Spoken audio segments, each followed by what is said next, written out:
darkness.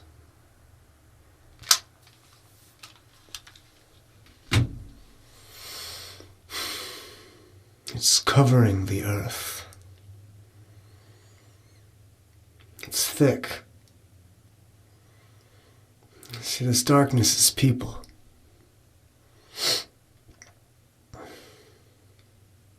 But Yahawah, you see, He rises in you. And the nations,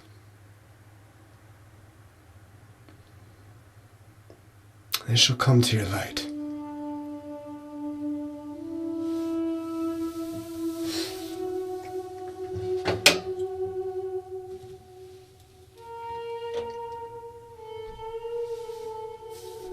Ladies and gentlemen, boys and girls, brothers and sisters, welcome back. Welcome back to another episode of Let There Be Light. My name's Brian, if you're new. Today's episode, pardon the scruff, we have a presentation from Mrs. Let There Be Light.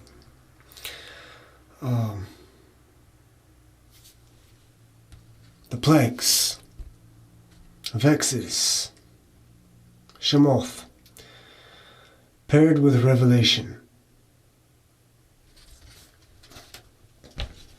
It's interesting. Well, first off, I hope you're well. I hope this reaches you in shalom. I hope the Father's with you. I pray He is. I pray the Ruach is guiding you, and you're here.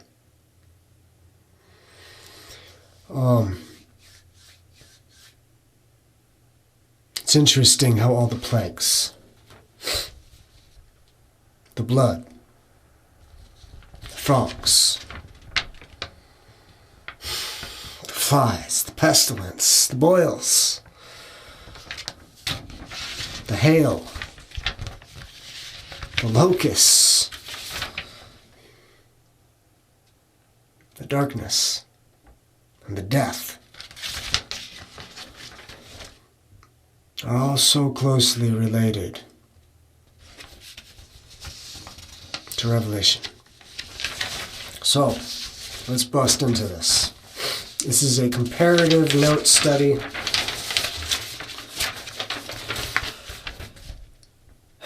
And I have a few choice of scriptures towards the end for closing, if you don't mind.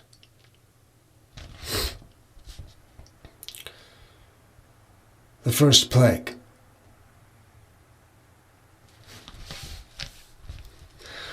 And Yahweh said to Moshe, "Tell Aaron, take your staff and stretch out your hand over the waters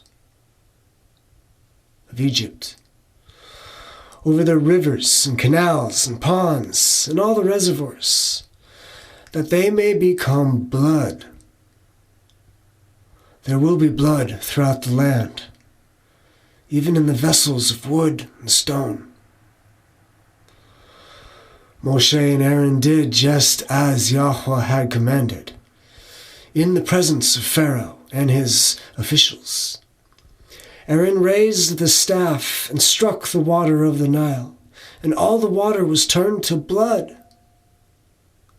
The fish in the Nile died, and the river smelt so bad that the Egyptians could not drink it. And there was blood throughout the land of Egypt, Mitzrayim. Revelation, Hazon 8. Then the second angel sounded his trumpet, and something like a great mountain burning with fire was thrown into the sea. A third of the sea was turned to blood. A third of the living creatures in the sea died, and a third of the ships were destroyed. Revelation 16. And the second angel poured out his bowl into the sea, and it turned to blood like that of the dead, and every living thing in the sea died. And the third angel poured out his bowl into the rivers and the springs of water, and they turned to blood. Revelation 11.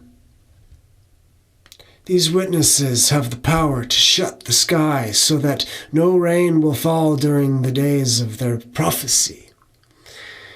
And they have the power to turn the waters into blood and to strike the earth with every kind of plague, as often as they wish. I have a note here. I note that Exodus 7:18-21, the Egyptians, the Mitzrayites, were unable to drink the water. This echoes Revelation 8:11, where the waters turned bitter. The second plague. And Yahweh said to Moshe, tell Aaron, stretch out your hand with your staff over the rivers and the canals and ponds, and cause the frogs to come up out of the land. So Aaron stretched out his hand over the waters, and the frogs came up and covered the land. Revelation 16. And the sixth angel poured out his bowl on the great river Euphrates, and its water was dried up, to prepare the way for the kings of the east. And I saw 3 unclean spirits that looked like frogs, coming out of the mouth of the dragon, the beast, and the false prophet. These are demonic ruach that perform signs and go out to all the kings of the earth to assemble them for battle on the great day of the Almighty.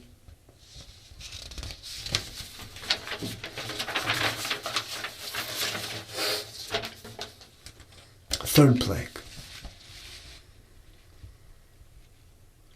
And Yahweh said to Moshe, tell Aaron, stretch out your staff and strike the dust of the earth, that it may be turned into swarms of lice throughout the land.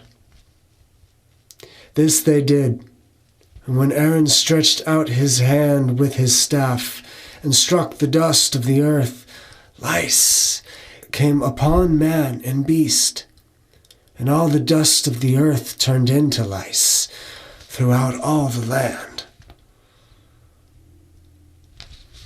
We have a note here, curiously, and if you may find something, post it in the comments section for sure.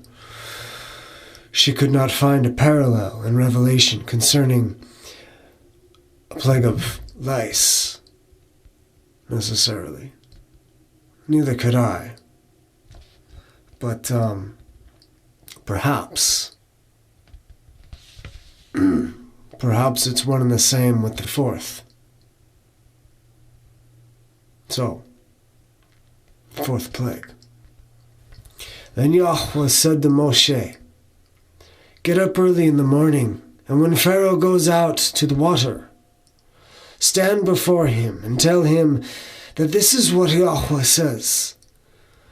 Let my people go, so that they may worship me. But if you will not let my people go, I will send swarms of flies upon you and your officials and your people and your house, the house of the Egyptians, and even the ground where they stand will be full of flies. But on that day, I will give special treatment to the land of Goshen, where my people live. No swarms of flies will be found there.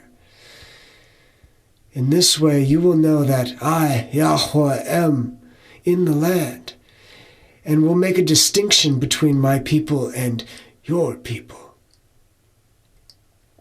This sign will take place tomorrow." And Yahawah did so. And thick swarms of flies poured into Pharaoh's palace and into the house of the officials throughout Egypt, Mitzrayim. And the land was ruined by swarms of flies.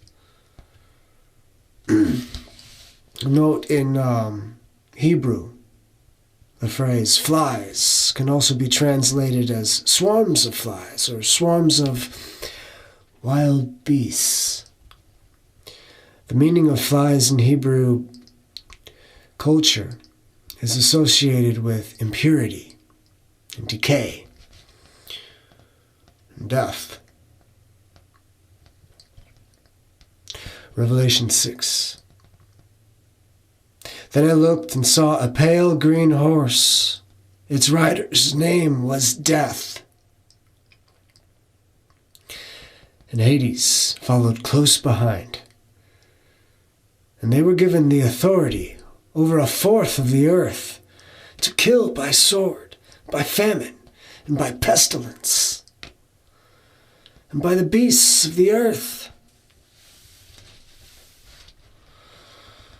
Well, pestilence. We have a lot of pestilence. We just got through a bunch of pestilence. Whether it be man-made pestilence or natural pestilence remains debatable. And there's many beasts of the earth spreading much. It can lead to pestilence, can't it?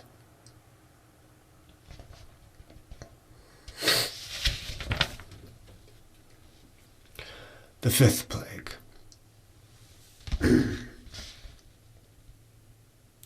Then Yahweh said to Moshe, "Go to Pharaoh and tell him that this is what Yahweh, the Elohim of the Hebrews, say. Let my people go, so that they may worship me. But if you continue to restrain them and refuse to let them go, then the hand of Yahweh will bring a severe plague to your livestock in the field, on your horses, your donkeys, your camels, your herds, and the flocks. But Yahweh will make distinction between the livestock of Israel and the livestock of Egypt, so that no animal belonging to the Israelites, Israel, will die." Revelation 6. Then I looked and saw a pale green horse. Its rider's name was Death. And you notice this is kind of the same thing. And Hades followed close behind. And they were given authority over 1/4 of the earth to kill by sword, by famine, and by pestilence, and by the beasts of the earth. Much like the plague of lice, I think some of this kind of goes together.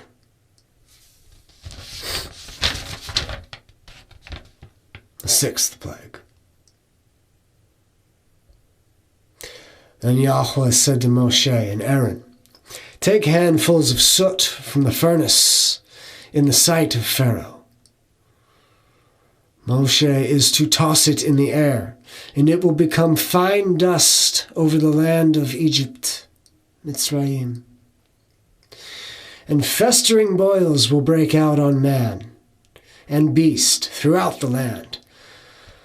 So they took soot from the furnace and stood before Pharaoh. And Moshe tossed it into the air. And festering boils broke out over man and beast. Revelation 16. So the first angel went and poured out his bowl on the earth, and loathsome, malignant sores broke out on those who had the mark of the beast and who had worshipped its image. There's a note here that this pestilence will manifest from fine dust. Coincidentally, there have been recent reports of I've been out in it. All of you who work outside. A chemical fog, making people sick. Some speculate it contains nanoparticles called smart dust. This phenomenon has been witnessed worldwide. The seventh plague. And Moshe stretched out his staff toward heaven, and Yahawah sent thunder and hail and lightning.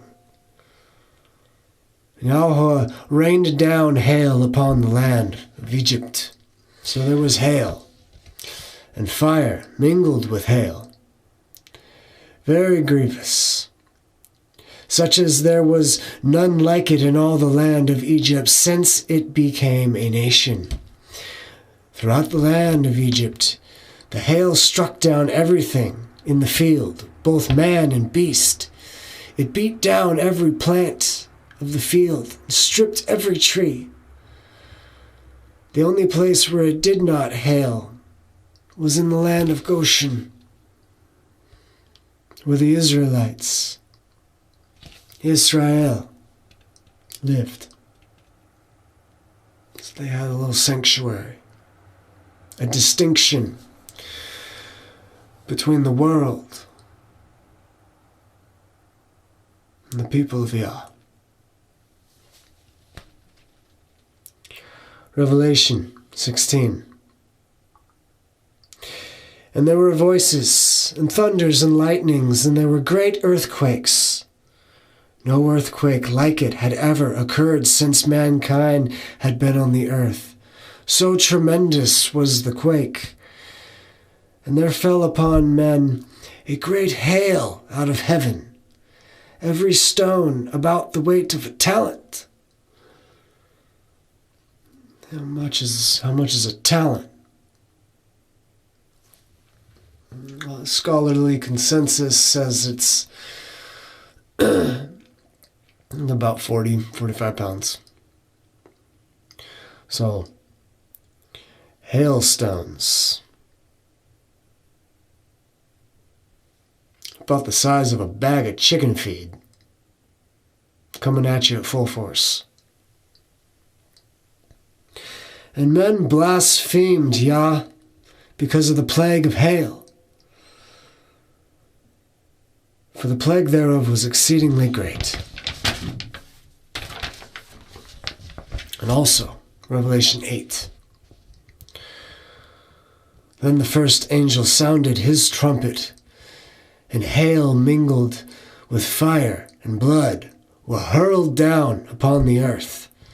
And a third of the earth was burnt up, along with a third of the trees and all the green grass.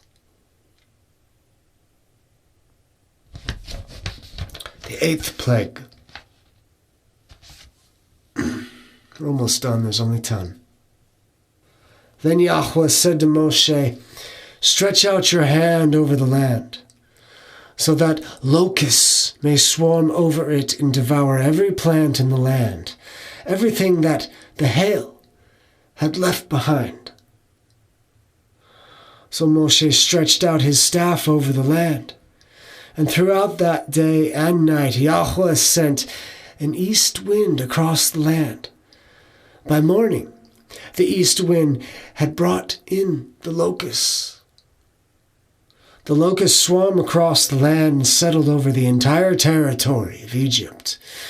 Never before had there been so many locusts, and never again will there be. They covered the face of all the land until it was black, and they consumed all the plants on the ground, and all the fruit on the trees that the hail had left behind,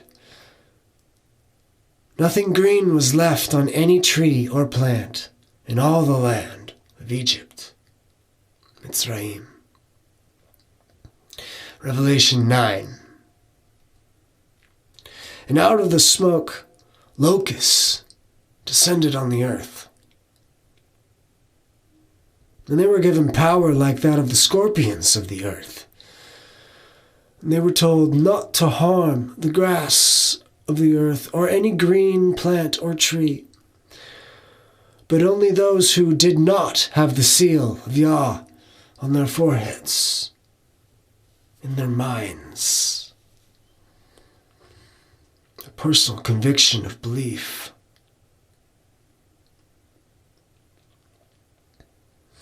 The locusts were not given power to kill them, but only to torment them for 5 months. And their torment was like that of the stinging scorpion. And in those days men will seek death, but will not find it. They will long to die, but death will escape them.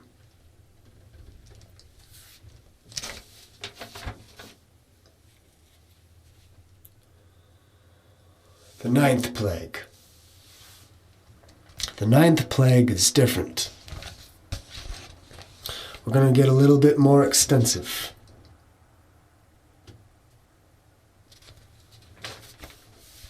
We're going to bring in a bit of the prophets, as well as some New Testament. The 9th plague is darkness. There's been much talk of a coming darkness.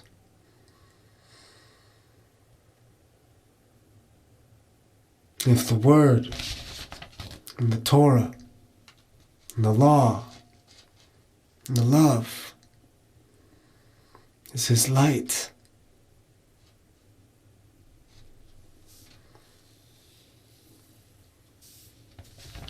what great darkness. Then Yahawah said to Moshe, "Stretch out your hand toward the sky so that darkness spreads over Egypt." Mitzrayim. Some would say Babylon. Darkness that can be felt, sensed.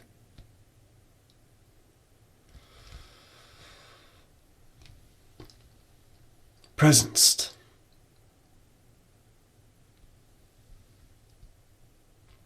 So Moshe stretched out his hand toward the sky, and total darkness covered all of Egypt for 3 days. No one could see anyone for about 3 days. Yet all the Israelites had light in their homes and where they lived.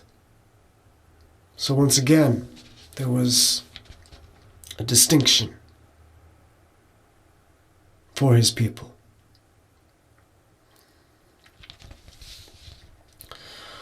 Revelation 9.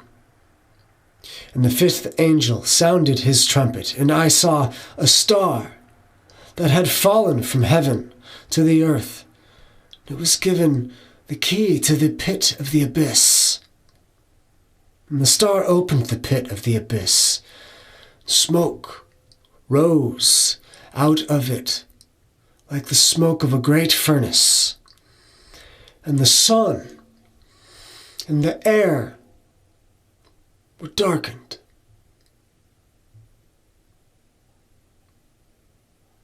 They were darkened by the smoke from the pit.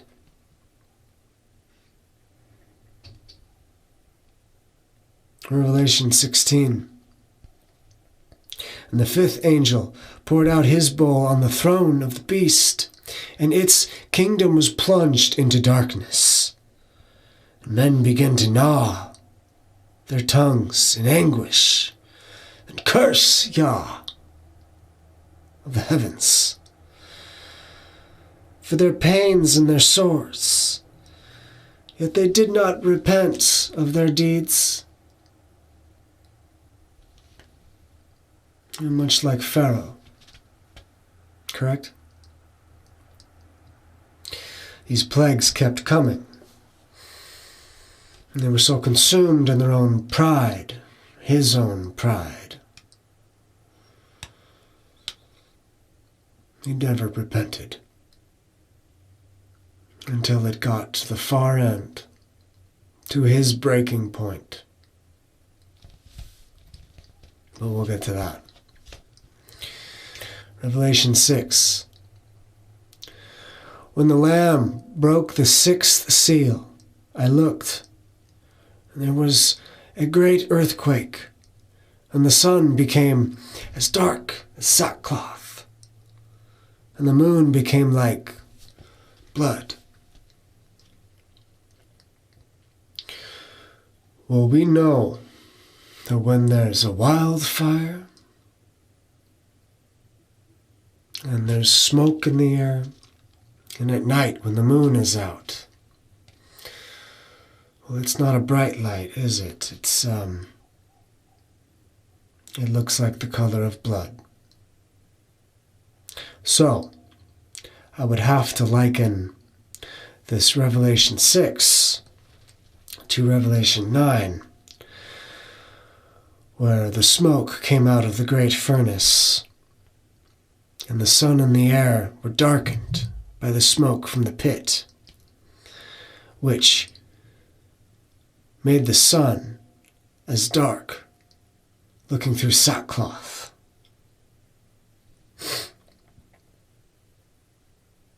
Amos 8. And in that day, declares Yahawah, I will make the sun go down at noon, and I will darken the earth in daytime. Isaiah 13. Behold, the day of Yahweh is coming, cruel, in fury, and burning anger, to make the earth a desolation and to destroy the sinners within it. For the stars of heaven and their constellations will not give their light. The rising sun will be darkened, and the moon will not give its light. Ezekiel 32. When I extinguish you, I will cover the heavens and darken their stars. I will cover the sun with a cloud, and the moon will not give its light. And the shining lights in the heavens will darken over you, and I will bring darkness upon your land. Joel 2. And the sun will be turned to darkness, and the moon to blood before the coming of the great, awesome day of Yahawah. Start to see the succession here. In Joel 2, a little earlier on, let all who dwell in the land tremble, for the day of Yah is coming. Indeed, it is near, a day of darkness and gloom, a day of clouds and blackness. Matthew 24. Immediately after the tribulation of those days, immediately after,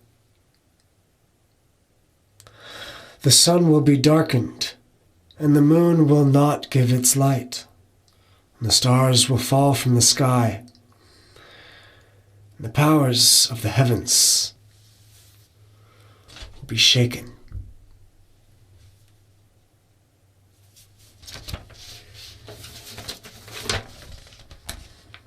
The 10th plague.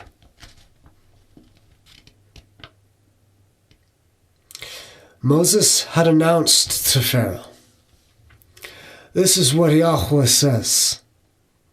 At midnight tonight, I will pass through the heart of Mitzrayim. All the firstborn sons will die. in every family in Egypt, from the oldest son of the Pharaoh, who sits on his throne, to the oldest son of his lowest servant girl who grinds the flour. Even the firstborn of all the livestock will die. Then a loud wail will rise throughout the land of Egypt, a wailing like no one has heard before or will ever hear again. But among the Israelites, it will be so peaceful that not even a dog will bark. Then you will know that Yahawah makes a distinction between the Israelites and the world. Revelation 9. And the sixth angel sounded its trumpet, and I heard a voice from the four horns of the golden altar before Yahawah, saying to the sixth angel with the trumpet, "Release the four angels who are bound at the great river Euphrates." So the four angels who had been prepared for this hour and day and month and year were released to kill a third of mankind. And the number of the mounted troops was 200 million. And I heard their number. Revelation 21. But to the cowardly and unbelieving and abominable and murderers and sexually immoral and sorcerers and the idolaters and all the liars, well, their place will be in the lake that burns with fire and sulfur. This is the second death.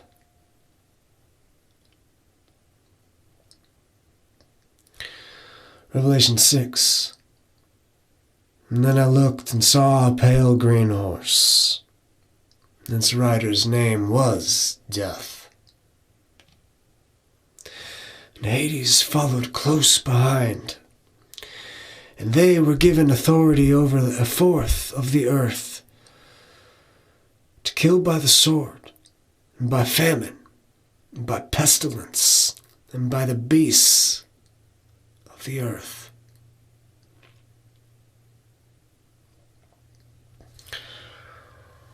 So in conclusion, just as in the days of Exodus, Shemoth, when Yahawah brought down the plagues upon Pharaoh because of the hardness of his heart, his unwillingness to love,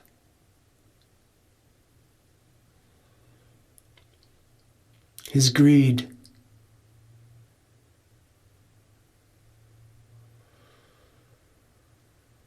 he will likewise bring plagues upon unrepenting humanity during the revelation of the last days.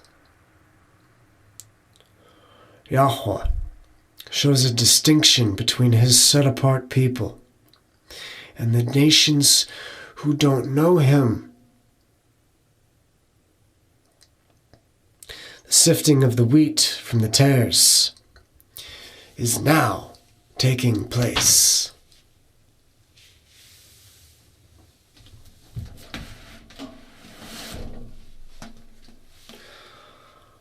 I would like to close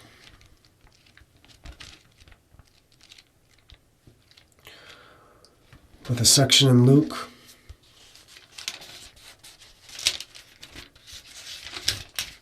and a few things out of 2 Timothy.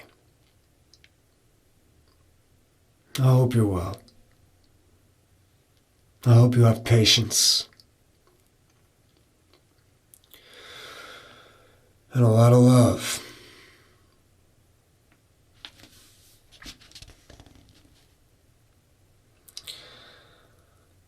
But when you hear of fightings and unrest, do not be alarmed.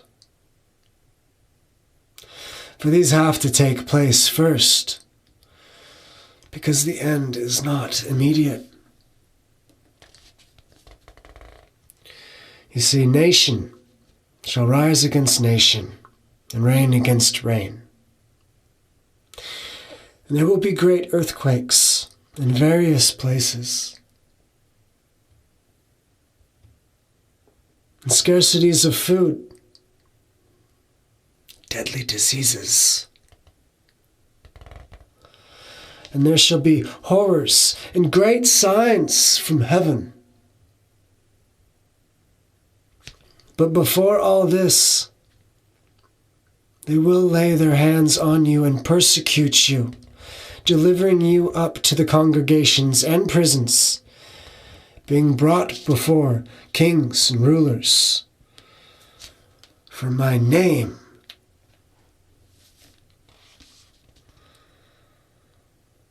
And it shall turn out to you as a witness.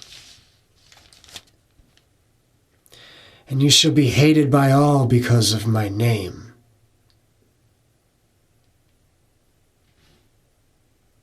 Because these are the days of vengeance, to fill all that has been written. And woe to those who are pregnant, and to those who are nursing children in those days. For there shall be great distress and wrath upon this people.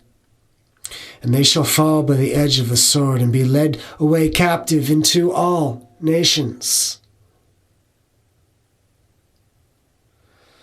And Jerusalem shall be trampled underfoot by the nations, until the times of the nations who are the Gentiles shall be fulfilled.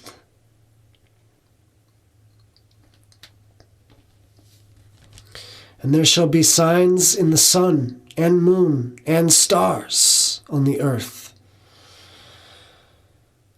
and anxiety of nations, in bewilderment at the roaring of the sea and agitation. And then they shall see the son of Adam coming in a cloud, with power and much esteem. And when these matters begin to take place, look up, and lift up your heads, because your redemption does draw near. Truly I say to you, this generation shall by no means pass away until all these things have taken place. For it shall come as a snare on all those dwelling on the face of the earth.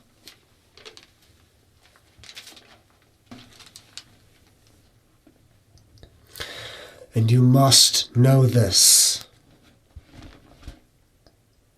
that in the last days hard times shall come. For men shall be lovers of self, lovers of silver, boasters, proud, blasphemers, disobedient to their parents, thankless, wrongdoers, unloving, unforgiving, slanderers, without self-control, fierce, haters of good,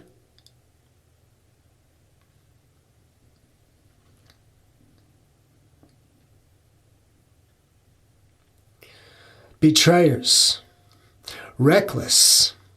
They're all puffed up, lovers of pleasure rather than lovers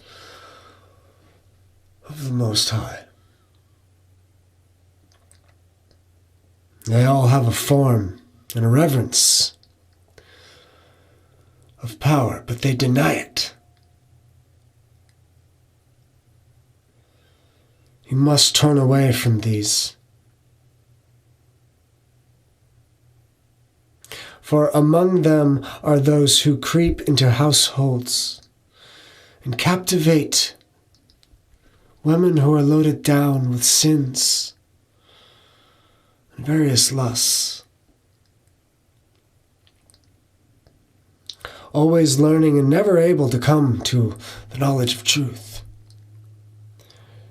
So do these also oppose the truth. Men of corrupt minds found worthless concerning the belief. But they shall not go on further, for their folly shall be obvious to all, as also that of those men became. But you did closely follow my teaching, and the way of life, and the purpose of belief, the patience, and the love, and the endurance, the persecutions and the suffering. And indeed all those wishing to live reverently in Messiah shall be persecuted. But evil men and impostors shall go on to worse, leading astray and being led astray. But you, stay in what you have learned and trusted. Know that all Scripture is breathed out by the Most High. And it's all profitable for teaching, for reproof, for setting things straight, for instruction, for righteousness, and that the man of Elohim might be fitted and equipped for every good work. In the sight of Elohim and in the Master, Messiah, Yahushuo, I earnestly charge you to proclaim the word and be urgent. For there shall be a time when they shall not bear sound teaching, but according to their own desires. They shall heap up for themselves teachers, tickling the ear. They shall indeed turn away from the truth and be turned aside to myths and fables. So, be of sound mind. Accomplish your service to its completion. For I am already being poured out. Fight the good fight. Guard the belief. There is laid up for you the crown of righteousness, but also to all those loving his appearing. Do your best to come to him soon.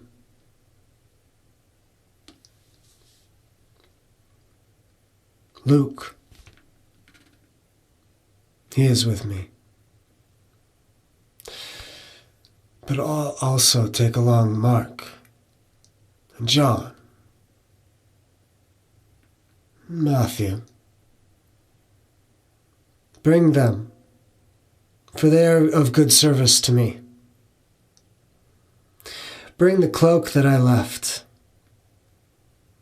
and the books, especially the parchments. May Messiah be with your spirit, your ruach.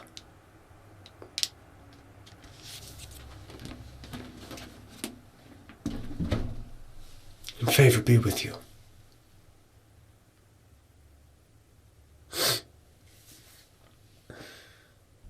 This is Let There Be Light. My name's Brian.